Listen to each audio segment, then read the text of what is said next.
Bonjour, je suis Nanouche. Vous pouvez me retrouver sur les différents réseaux sociaux, Facebook, Instagram, YouTube et sur mon site.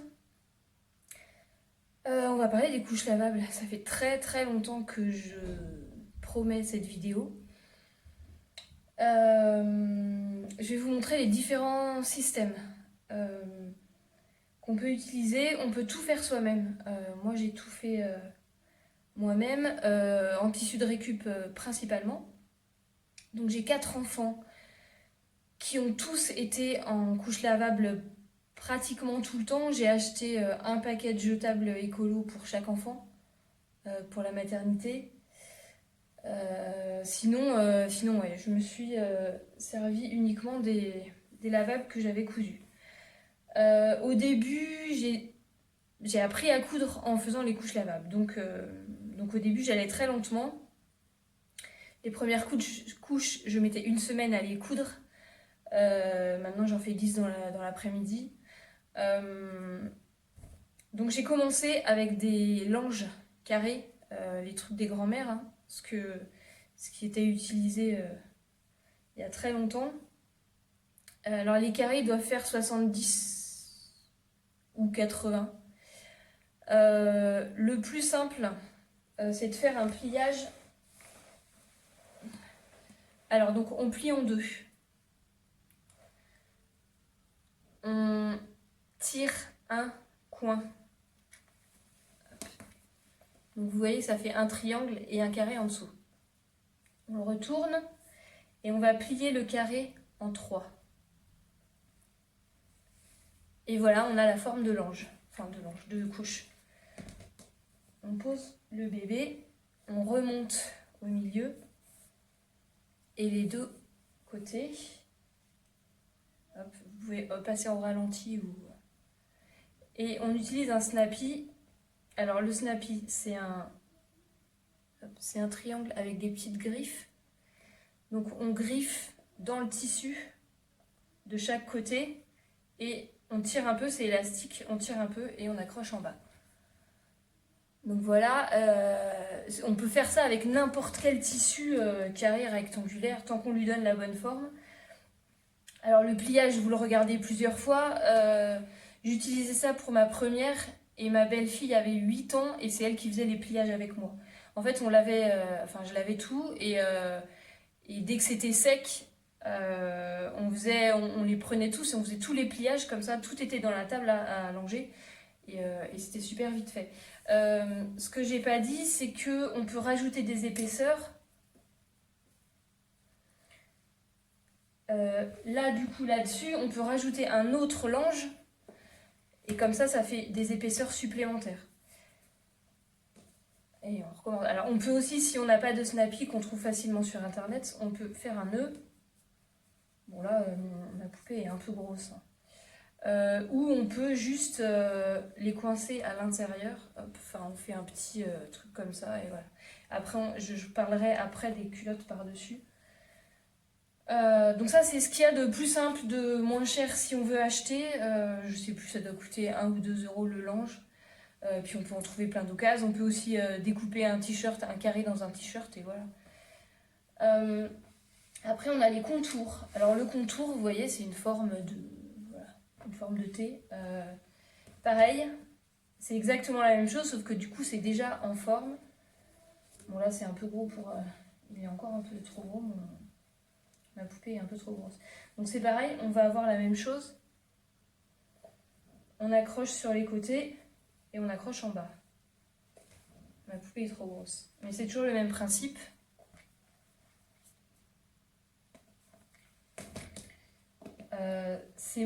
On peut moins adapter à la morphologie que le lange où on peut un peu tirer pour le mettre. Là, c'est 2 épaisseurs d'éponge. Donc ça s'appelle les contours. Ensuite, on a les couches classiques. Alors, il y a différentes formes. Dans un t-shirt, par exemple, si on veut faire plusieurs épaisseurs, on va faire cette forme-là. C'est pas très facile de... Voilà. Donc là, c'est un t-shirt en 2 épaisseurs.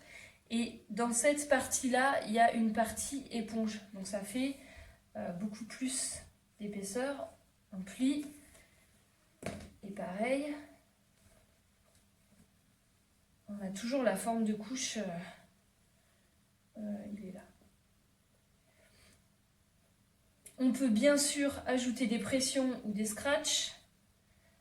On peut aussi ajouter des élastiques à l'intérieur ici, si on ne veut pas utiliser le snappy. Donc si on met des élastiques, on va les mettre là, on va faire une coulisse là à l'intérieur. On peut en mettre devant et derrière aussi.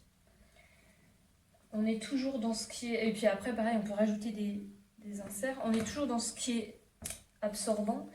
Là, pareil, donc c'est que absorbant, sauf que là, il y a des élastiques donc sur les bords, devant et derrière. Il y a des pressions. Les premières couches, je faisais cette forme-là, mais je ne mettais pas de pression et je faisais avec le snappy ou je mettais des scratchs. Donc voilà, pareil. Là, du coup, ça va être... Il y a moins de fuite parce qu'il y a l'élastique. Et pareil, on rajoute des épaisseurs. Alors, soit on coud à l'intérieur des épaisseurs. Moi, j'ai toujours préféré faire des couches plus fines pour que ça sèche plus vite parce que j'ai jamais eu beaucoup de chaleur à la maison. Puis après, on rajoute un insert si on veut. On peut rajouter un lange. On peut rajouter autant de langes qu'on veut. Donc ça, c'est juste absorbant. Si on veut habiller le bébé par-dessus, il va falloir mettre une partie imperméable. Tout ça, c'est ce qu'on appelle les couches classiques. Donc on va rajouter une culotte par-dessus imperméable. Donc par exemple ça. Ça, c'est du pull polyuréthane laminé. C'est un coton enduit. Donc ça peut être allergisant. Mes neveux, par exemple, sont allergiques. Du coup, là, on va avoir deux barrières anti-fuite puisqu'il y a la couche et la culotte après. Donc là, après, on peut habiller le bébé par-dessus. C'est imperméable. Ça, c'est une forme de culotte classique. Ça, c'est une forme shorty. Avec de la polaire autour. Là-dedans, du coup, il n'y a pas d'élastique puisqu'on va tirer sur la polaire. Donc pareil, et là, ça s'accroche tout le long sur les côtés. Je ne vais pas tout accrocher. Bon, là, c'est trop grand pour lui, du coup. Et ça, je ne vais pas lui enfiler parce que ça va être trop petit. On peut utiliser de la laine. Donc là, c'est de la laine feutrée. C'est un pull qui était feutré. Là, ça s'enfile, mais on peut aussi faire avec des pressions comme une culotte classique. Et ça, c'est imperméable aussi. Les moutons, en fait, la laine des moutons est imperméable naturellement. C'est la lanoline, c'est la graisse que le mouton produit et qui se met sur la laine qui est imperméable. On peut aussi tricoter les culottes. Là, j'en ai pas, elles sont dans un carton, je sais pas où. Du coup, quand on utilise des pulls feutrés, on coud et puis après, on va mettre de la lanoline à l'intérieur. Alors pour ça, on mélange un peu de lanoline avec un produit, avec du gel douche, du savon liquide. Et on va rajouter un peu d'eau chaude pour bien diluer ça. On va rajouter plus d'eau après tiède. Et on va tremper la culotte donc à l'envers. Moi, je rajoute une épaisseur là. On va tremper dans la bassine et laisser pour que ça s'imperméabilise. Ces culottes-là n'ont pas besoin d'être lavées à chaque fois. On les aère et on les remet après. On lave pas en machine, on lave à la main. Puis en aérant, en fait, ça suffit parce que c'est auto-nettoyant. Ensuite, on a les tout en un. Alors en anglais, c'est all-in-one. TE1.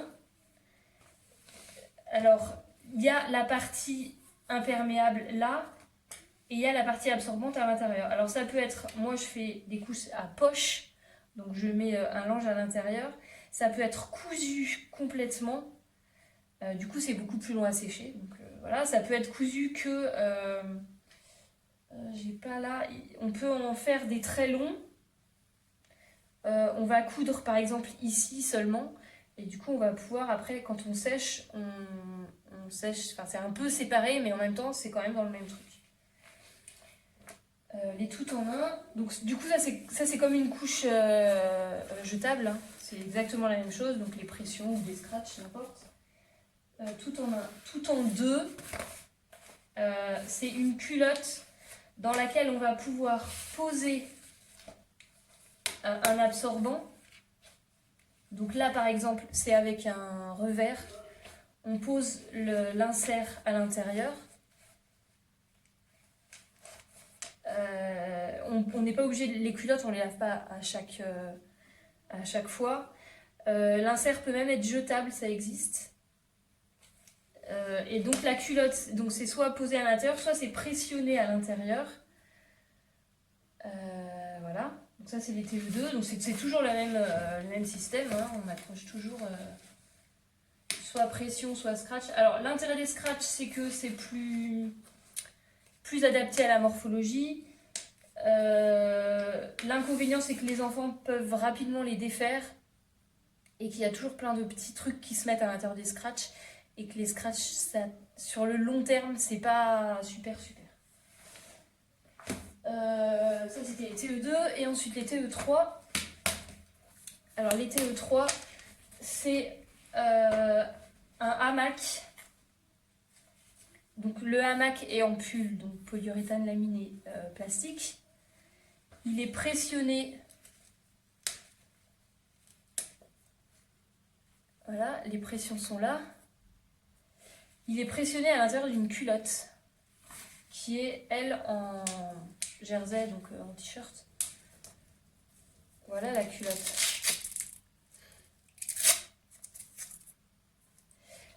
Donc on pose la culotte, on pose le hamac. Je ne vais pas tout mettre. Et puis on pose ensuite un insert dedans. Alors là c'est la mode, hein. Tout le monde.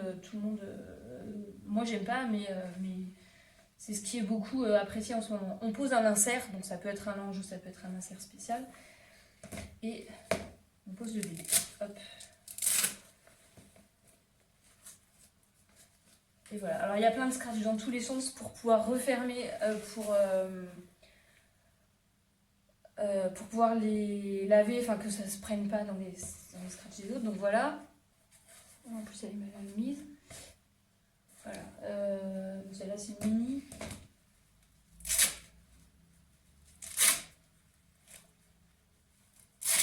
Donc c'est toujours, voilà, c'est toujours la même chose, le hamac et la culotte. On peut avoir plein d'inserts. S'il n'y a pas de caca, on n'est pas obligé de changer.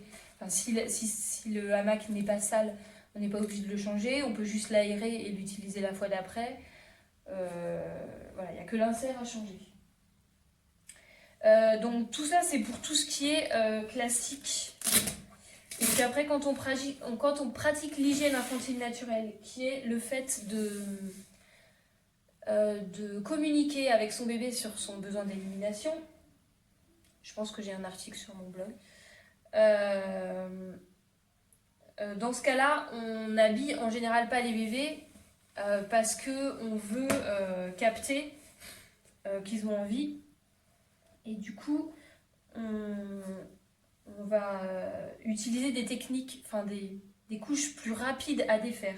Donc ça peut être un bandeau, on met le bandeau sur le bébé et on prend un lange et on va le mettre juste à l'intérieur comme ça. Du coup, dès que le bébé a besoin de faire pipi, on va tout de suite, enfin voilà, on enlève vite et on le met sur le pot direct. Ça marche avec ça, mais ça va marcher aussi avec cette forme-là. Voilà, on a juste à tirer et il est déshabillé tout de suite. On utilise des jambières si on veut, des chaussons et un t-shirt long. Et voilà, il est couvert comme s'il avait une couche normale. Et puis autre technique, il y a une couche particulière qui a cette forme-là. Parce que ça, on va accrocher à la taille. Alors réglable avec élastique et pression. Donc là, le bébé va faire pipi et on peut lui remettre avec des scratchs. Et aussitôt, voilà. Donc là, il a sa couche, il a une couche normale, mais ça va super vite de lui enlever et de le mettre sur le pot. Voilà, j'ai tout. Et plus, il y a les culottes d'apprentissage. Donc la culotte d'apprentissage, c'est une culotte imperméable. Donc là, c'est du pull. Et à l'intérieur, c'est absorbant. On coupe plusieurs épaisseurs d'absorbant. Donc c'est une culotte classique pour les enfants qui débutent l'apprentissage ou pour les enfants qui sont en hygiène infantile naturelle. Voilà. Et puis du coup, on peut habiller normalement par-dessus. J'ai montré tous les systèmes. Hop. Voilà, n'hésitez pas s'il y a des questions. Je mets un article sur le blog en même temps avec toutes les photos et les explications. À bientôt.